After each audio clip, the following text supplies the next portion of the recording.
Nishad party के राष्ट्रीय अध्यक्ष संजय निषाद जी हमारे साथ मौजूद हैं बातचीत के लिए। उत्तर प्रदेश सरकार में मंत्री भी हैं। सर, 2024 की क्या कुछ तैयारियां कर रहे हैं आप लोग? आपका गठबंधन किस तरह से चुनाव लड़ेगा? क्योंकि ये देखा जा रहा है कि विपक्षी दल एक हो रहे हैं, एकजुट हो रहे हैं उत्तर प्रदेश सहित पूरे देश में।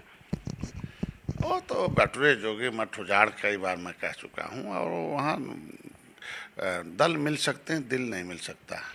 जहाँ दिल नहीं मिलेगा समय आने दीजिएगा, जिस तरह अंतिम में देखेगा कि कैसे विपक्षी विखंडन में आता। क्योंकि उनका इतिहास रहा कि गठबंधन दल को कभी निभाते नहीं है। 6 महीने चुनाव पहले करेंगे, 6 महीने बाद ख़त्म हो जाएंगे, फिर किसी अपने एक उद्देश्य के लिए करेंगे। ये सारे लोग एक दूसरे के अपोजिशन में रह चुके हैं। हम तो अपनी बात करते हैं कि जहाँ भारतीय जनता पार्टी, जहाँ मोदी जी जैसे हों, अमित शाह जी जैसे हों। मैं आपको बता दूं कि मोदी जी जैसे एक नेतृत्व करता है और जो हमारे एनडीए गठबंधन के हुआ हैं कि उन्होंने एक परफेक्शन बदल दिया, एक मतलब लोगों की सोच बदल दिया कि भारतीय जनता पार्टी पहले केवल बड़े जातियों की पार्टी है, बड़े लोगों की पार्टी है।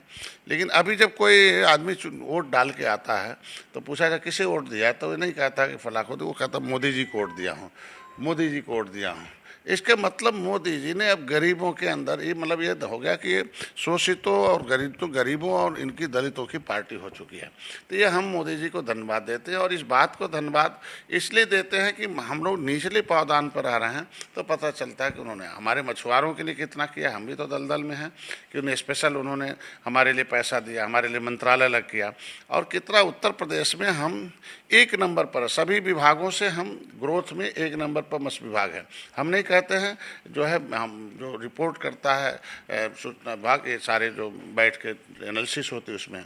तो आज मैं उस बात को धन्यवाद देने के लिए मैं गया था गृह मंत्री को कल, और मैं नड्डा साहब से दोनों लोगों से मिला और फिर उन्होंने कहा बाद में आना, पूरा हम समय लेके बैठते हैं।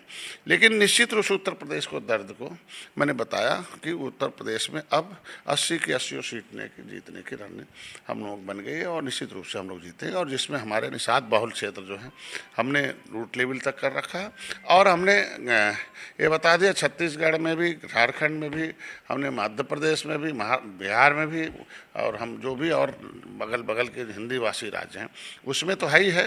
तमिलनाडु में भी, केरल में भी हमारे पास फिशरमैन जो है जो क्रिश्चियन बन गए हैं, जो चूँकि क्रिश्चियन बन गए लेकिन है तो फिशरमैन ही है। तो उनके अंदर कोई बताने वाला नहीं था कि फिशरमैनों के लिए भारतीय जनता पार्टी एनडीए ने क्या किया कि 26,000 करोड़ रुपया देकर, जिसमें 11,000 करोड़ रुपया जो है इन कोस्टल लैंड के लिए है और 9,000 करोड़, 20,000 में 9,000 करोड़ रुपया वो मतलब इनलैंड के लिए था। तो आज जब से मैंने उस फिशरमैन कम्युनिटीज़ के लिए तमिलनाडु में, आंध्र प्रदेश में जो हमारे क्रिश्चियन हो चुके हैं, जो नदियों के किनारे, चूँकि जो अंग्रेज थे वो समुद्रों के माध्यम से आए थे, तो सबसे पहले उन्हीं के ऊपर लोगों ने अपने प्रभाव को रखा और उनको चेंज किया।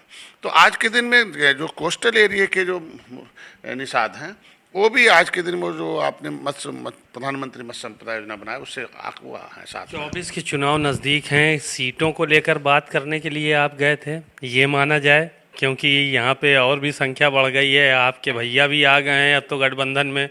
ऐसा तो नहीं कहीं सीटें आपको कम मिल रही हो, उसको बढ़वाने के लिए वहाँ गए थे? नहीं, ऐसा नहीं। हम लोग सीट के लिए नहीं, जीत के लिए। और जीत वो है कि सांस्कृतिक जीत है, धरोहर की जीत हमारी है। कि आज के दिन में निषाद को क्या माना जाता था, लोग यही कहते थे मूर्ख हैं, बिकाऊ हैं, पियाऊ हैं, किसी चीज़ पर बिक जाते हैं, किसी बहकाने पर चले आते हैं, इसको कोई भी इनका कोई नेतृत्व का मतलब निचले पावदान पर सबसे नीचे इनको माना जाता था। लेकिन जब से हम आए उनके अंदर सोच बदल दी। निषाद राज गुरुराज महाराज का मैंने किला दिखा दिया, मेला लगा दिया निषाद राज का। तो ये उससे जीत सुनिश्चित इसलिए है कि कितनी सीटें मांग रहे हैं वैसे आप? आपकी जो समाज है उसकी बड़ी संख्या है, आप ही का कहना है कि गंगा के जितने भी किनारे हैं वहाँ पर निषाद समाज बड़ी संख्या में। कितनी सीटों की अपेक्षा कर रहे हैं भारतीय जनता पार्टी से उत्तर प्रदेश में? आपने देखा कि हमसे पहले अनुप्रिया पटेल जी थी और पहले से हैं भी, और वो उनके गठबंधन धर्म के रूप में वो 2-3 बार चुनाव लड़ चुके हैं। हम गए तो 2017 में 1 सीट थी, लेकिन 2022 में हमें 15 सीटें मिली और बाद में एक और मिली हमें जो है सैदपुर के, मतलब एक 16 सीटें हमें मिली। तो 16 में हम 11 जीते तो आज के दिन में अनुप्रिया के से लगभग हमें सीटें मिली थी। तो आज के दिन में हमारा जो वोट ट्रांसफ़र का रेट है, भारतीय जनता पार्टी को मालूम है कि हम 2019 में सपा बसपा एक हो गई थी, मैं खड़ा होके क्या 2022 में वोट ट्रांसफ़र करवाया। 2023 में हमारे लोग वोट को समर्पित भाव से एनडीए को दे रहे हैं, इसलिए कि एनडीए उनके लिए सोच रही, उनके लिए काम कर रही है। दे तो रहे हैं, सीट कितनी दे रहे हैं आप ये बताइए। सब तो छोड़िए, ये तो वोट तो दे ही रहे हैं, तब तो जीत रहे हैं, लेकिन सीटों को लेकर कुछ है बातचीत कि ऐसे ही खाली झुंझुना थमा दिया जाएगा आपको? हमेशा बड़ा भाई छोटे भाई का अगर ख्याल करता हो तो छोटे भाई का धर्म बनता है कि ट्रस्ट करे, विश्वास करे, और ज्ञान ध्यान और धैर्य तीन बहुत बड़े महत्वपूर्ण सब्जेक्ट हैं। तो अगर हमें एनडीए के साथ आने से, हम लोग सिस्टम से जानकार हैं, तो ध्यान और धैर्य रखना पड़ता है किसी काम के लिए। हम लोग सीटों के झगड़े और लफड़े के नहीं, हम लोग बताया ना कि 80 की 80 एनडीए का मतलब सबका एक नेता है मोदी जी। सीट जो है और एक नेता, जो सीटें जो भी क्षेत्रीय दल बनते हैं वो अपनी समस्याओं के समाधान के लिए बनते हैं। तो उस समस्याओं के समाधान तो की होती पिछली दल, तो शायद दल नहीं बनाना पड़ता। तो अगर मोदी जी ने अपने उस सामूहिक भाषण में 39 पार्टियों के बीच में कहा, खुद कहा कि जो क्षेत्रीय दल हैं, वर्गीय दल हैं या जातीय दल हैं, उनकी जो समस्याएं हैं उपेक्षित किया पिछली सरकारों ने, इसलिए उन्हें दल बनाना पड़ता। तो एनडीए की जिम्मेदारी बनती है हम लोग मिलें और लड़ें, आगे बढ़ें, तो राष्ट्र को विकसित करें, लेकिन इनकी समस्याओं को जो क्षेत्रीय दल बने उन्हें भी दूर करें। तो इससे बड़ा महत्वपूर्ण क्या हो सकता है कि हम लोग जिस उद्देश्य को, जिस समस्याओं के समाधान के लिए दल बनाए हैं, तो एनडीए उसे पूर्ण कर रही है। तो एनडीए में हम लोग पता है ना, भोजन भरी थाली ही कमल है, कमल ही भोजन भरी थाली है। तो ये झगड़ा लगाने का कहाँ मामला आ जाता तो कितनी सीटें मिल रही हैं। सीटें तो हम लोग 80 की 80 हैं, उत्तर प्रदेश में है, और नहीं तो 330 पार एनडीए की सरकार। विपक्षी जो दल हैं उनको दलदल आप क्यों कहते हैं? कहते हैं आप कि वो दल नहीं है, दलदल हैं। दलदल क्यों कहते हैं आप? देखिए, दलदल की परिभाषा सब लोग नहीं जानते हैं। हम लोग नदियों के किनारे रहने वाले हैं और ताल में रहते हैं, तो ताल में ही दलदल होता है। तो जितने हिलते रहें, हिलाने से उतने नीचे जाते रहें, जितने मेहनत किया जाए उतने और नीचे जाया जाए, उस और फंसते जाया जाए, उसका नाम है दलदल है। तो इसीलिए जितने मेहनत कर रहे हैं, जितने है, क्योंकि ये जैसे लोड बढ़ाएंगे कि हमको कोई खींचे तो वो भी उसी में खींचता चला जाए। दलदल का मतलब होता है कि वो जो फंसा हो तो फंसा रहे, जो उनके साथ आए वो भी फंस के नीचे चला जाए, इसका नाम ही दलदल है। स्वामी प्रसाद मौर्य दरअसल बयान दे रहे हैं लगातार। ज्ञानव्यापी का सर्वे का काम शुरू हो गया है। वो कह रहे हैं कि ना तो ये मंदिर है ना मस्जिद है, ये बौद्ध मठ है। और जो यहाँ पे देश में जितने भी मंदिर हैं, चाहे वो सारनाथ हो, बद्रीनाथ हो, वो सारे के सारे बौद्ध मठ हैं। आपकी क्या प्रतिक्रिया है उनके इस बयान पे? उसको लेकर एक रिट भी की गई है सुप्रीम कोर्ट में, हालांकि अभी एक्सेप्ट नहीं हुई है, लेकिन रिट कर दी गई है। बौद्ध संस्कृति और भारतीय संस्कृति उनकी निगाहों से अलग हो सकता है, क्योंकि वो अलगाववादी नीति वाले नेताओं के साथ हैं। हम लोग एकता वाली नीति के साथ हैं। हमारे जैसे लोग तो, हमारे मोदी जी ने कि इस्लाम धर्म के लोगों के लिए भी व्यवस्था दी, उनके लिए पैसा दी हज करने के लिए, उनके लिए भी देखिए अल्पसंख्यक आयोग में है कि एक मंत्री फिक्स रहता है उत्तर प्रदेश में। तो ये बौद्ध संस्कृति भारतीय संस्कृति का एक पार्ट है। तो हम लोग अलग अलग नहीं मानते हैं। लेकिन ये कह रहे हैं ना कि मंदिर बौद्ध मठों को तोड़ के मंदिर बनाए गए हैं, उनकी ये भी बयान आ रहे हैं। एक्चुअली वे ये उनके बयान नहीं है, वो जो रिमोट जो हैं जिनके पास है उनका बयान है। वो चाहते हैं कि तोड़ फोड़ रहे, हिंदू मुसलमान रहते हैं तो सपा आगे आती है, फिर अब बौद्ध और हिंदू अलग रहेंगे तो बसपा आएगी। तो ये सोचते हैं कि ये तोड़ फोड़ करके हम लोग राजनीति करें। अब सारे बौद्धिस्टों को आप देख ली, बौद्ध केंद्र है आपके दिन में हमारे, कि आज के दिन में कुशीनगर एक हमारा ऐतिहासिक स्थल है। हमारी सरकार ने देखिए कुशीनगर में कितना बड़ा अंतर्राष्ट्रीय प्लेटफार्म बनाया। अभी गौतम बुद्ध वहाँ कृषि विद्यालय बन रहा है। तो हम बुद्ध की उस नीति को हम स्थापित कर रहे हैं। ये नेता जब सत्ता में थे तो बुद्ध याद आए नहीं, जब सत्ता में थे तो एक भी बहुत सम्मेलन नहीं कराया, एक बहुत भिक्षुओं को कभी खाना खिलाया। बात वो सही कह रहे हैं कि गलत कह रहे हैं कि मंदिरों को तोड़ के बौद्ध मठों को तोड़ के मंदिर बनाए गए हैं, फिर मंदिरों को तोड़ के मस्जिद बनाया गया? कहा अगर इस तरह से खोजने लगेंगे तो ये सब बहुत पीछे रह जाएंगे। उनको पता नहीं है कि न्यायालय जो होता है आज के दिन में फॉरेंसिक रिपोर्ट पर आधारित होता है, और हमारी सरकार खुद सर्वे करा रही है कि वो क्या है। तो इंतज़ार करें ना, हम कहते हैं मुसलमान के साथ चले जाएं, इससे पहले क्यों नहीं गए लड़ने के लिए? मुसलमान लड़ रहा तो अगर ये बौद्धिस्ट हैं तो जिस तरीके से अपने धर्म के लिए मुसलमान लड़ा, कभी ये गए लड़ने के लिए? खाली बयानबाजी करेंगे, लड़ेंगे। तो ये सब नकली बौद्धिस्ट हैं, इनके पास कुछ नहीं है। जब सर्वे रिपोर्ट आ रहा, पुरातत्व विभाग अपने आप बता देगा कि क्या है वो, मस्जिद था या मंदिर था कि क्या है, अपने आप वो तो सारे रिपोर्ट टॉप टू बॉटम आएगा ना। इंतजार करें, न्यायालय पर विश्वास। ज्ञानव्यापी मस्जिद में मुसलमानों को प्रवेश को लेकर भी एक रीट की गई है कि उनको प्रवेश न दिया जाए। देखिए, जब ये तय हो गया भारत में कि एक हमारे पास प्राचीन भारत का इतिहास है, एंशिएंट हिस्ट्री पढ़ाई जाती है, और एक होती मेडिवल हिस्ट्री पढ़ाई जाती है, दोनों दो काल के इतिहास हैं।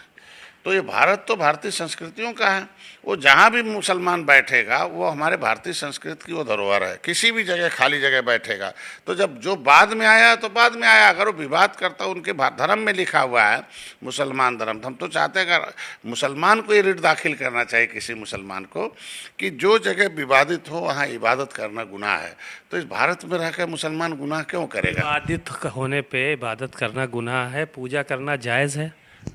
पूजा करना तो पूजा हम अपने मतलब पूरी मतलब जानकारी, हम अपने पूजा के बहाने जानकारी रखते हैं। भारत सोने की चिड़िया थी, हम अपने पूजा पाठ के बहाने रखते हैं कि हम विश्व गुरु थे, दुनिया को ज्ञान कर देते थे, और पूजा पाठ के बहाने करते हैं कि हम विश्व के कल्याण के लिए हमारे लोग आए थे, लड़ाई लड़े थे असुर शक्तियों से। हमारे लोग, हमारे जो भी पूजा स्थल हैं, ये इस चीज़ के द्योतक हैं कि हम अपने आत्मा से स्वीकार करें कि हम क्या थे। हम पूछ रहे हैं विवादित स्थलों पे क्या पूजा जायज़ है हिंदू धर्म में? हमारे विवादित है नहीं, हमारा है विवादित। तो विवाद किसी ने खड़ा किया है, तो विवाद जो खड़ा करता उसके लिए विवादित है। हमारी घर है, अब कोई कह दे अपने घर में मत रहो, तो ये कैसे मान लिया जाएगा भाई? उसके कहने से थोड़ी हम अपने घर को छोड़ देंगे। तो अगर हमारा वो संस्कृति है तो हम पूजा करेंगे। विवादित तो है कि जो बाद में कह रहा, जो बाद में कहता नहीं मेरे बाप का है, तो हम कहते हैं कि जब तुम्हारे बाप की पैदाइश नहीं थी, जब से हमारा ये है, तो इसमें क्या हो सकता है? तो ये जितने भी यहाँ पे हिंदुस्तान में मुसलमान हैं, पहले सनातनी थे, हिंदू थे। आपने ये बयान पहले दिया था कि पहले वो जलाहा थे, बाद में जुलाहा हो गए, इस तरह का भी बयान आया था आपका। देखिए, मैं तो अभी 99% जो मुसलमान हैं वो हैं कि इस्लाम धर्म स्वीकार के, बाहर से थोड़े व्यक्ति आए थे, वो तो आक्रांता आए थे तलवार लेकर, हमारे लोगों को गर्दन पर रखी तलवार और बदल दिया, और डर के मारे उन्होंने अपने झंडे को हटाकर हरे रंग का झंडा टांग दिया। हम तो आज भी कहते हैं कि हमारे लोगों ने ही बदला है। जाल से जलाहा, जुलाहा, जब घना जाल बिनो तो कपड़ा हो जाएगा, जुलाहा हो जाएगा। आप देखो, वो धर्म बदल दिया, लेकिन अभी जात उसके पीछे भी घूम रही है। नाई है तुर्किया, नाई है तुर्किया, लोहार है तुर्किया, सुनार है, तो हर चीज़ का। तो अगर हमारे लोग हैं 80% तो वही अंसारी, तो मेरे ही लोग धर्म बदल रहे हैं। इसीलिए तो मोदी जी सबको खाना खिला रहे हैं, इसीलिए तो इलाज करा रहे हैं, इसीलिए उन्हें मकान दे रहे हैं कि हैं तो मेरे ही हैं, और बहकाए गए तो धीरे धीरे धर्म वापसी भी होगी। देखिएगा, हम लोग क्रिश्चियनों के अंदर, इनके अंदर सब मैसेज जा रहा है कि तुम्हारे बाप क्या थे और हमारे पुरखे क्या थे, वहाँ आओ, अपनी विरासत में आओ, कहाँ हिरासत में पड़े हुए। वही है, मतलब बदलाव के लिए आप लोग प्रयास करेंगे कि तो आ जाएं सब लोग, घर वापसी कर लें। उसके लिए व्यवस्था बदलना पड़ता है। जब हमारी अर्थव्यवस्था चौपट रहेगी, आक्रांताओं ने क्या किया, हमारी अर्थव्यवस्था को चौपट किया, सोना चांदी हीरा मोती सब लूट के लिए चले गए। ये लुटेरे थे, और पिछली सरकारों ने भी उसमें सहयोग किया, देश का पैसा विदेश चला गया। आज अर्थव्यवस्था में हम कहाँ गायब थे? अब 5वें नंबर 10वें नंबर पर थे 9 साल पहले, आज हम 5वें में हैं। हम लोगों ने तय किया कि अर्थव्यवस्था में हम तीसरे नंबर पर आ जाएंगे इस चुनाव में, और कभी अगले चुनाव में आने के बाद 1 नंबर पर आ जाए। जब हमारी अर्थव्यवस्था सही हो जाएगी तो अपने आप वो लोग हमारी व्यवस्था को स्वीकार करेंगे और अपने आप इधर आ जाएंगे। वो अर्थव्यवस्था के शिकार हैं, और विरोधियों ने पैसा देकर, लालच देकर धर्म परिवर्तन कराया है। तो जब हम उनकी व्यवस्था दे देंगे, वो अपने आप आ जाएंगे। एक आखिरी सवाल ये था कि बजरंग दल, विश्व हिंदू परिषद, देखा जा रहा है कि बहुत ज़्यादा विरोध प्रदर्शन हो रहा है। कई जगह जो है वो स्थितियाँ, वीडियो जो वायरल हो रहे हैं वो गोली चलाते हुए वायरल हो रहे हैं, माइक से ऐलान करते हुए वायरल हो रहे हैं। तो इस तरह की जो अराजकता फैल रही है देश में, उसको लेकर क्या कहेंगे? क्योंकि कई जगहों पर सरकार तो आपकी भी है। देखिए, सत्ता कैसे, सत्ता में रहने वाले लोग जो बाहर चले जाते हैं, तो सत्ता में आने के लिए कौन कौन से सारे अवगुणों सद्गुणों का उपयोग करते हैं। तो ये विपक्षियों की साजिश है। वो किस तरीके से जब जांच होता है तो सारी साजिश नाकाम हो जाती है और पता चलता है कि विपक्षियों का कि उसमें कितना हाथ है। वो सत्ता में आने के लिए लालायित, हम सत्ता में हैं तो हमें बदनाम करने के लिए सब कुछ किया जा सकता है। हम लोग कोशिश करते हैं कि जीरो टॉलरेंस चीज़ पर हमारे यहाँ कोई माफिया की जगह नहीं है, गुंडे की जगह नहीं, अपराधियों की जगह नहीं।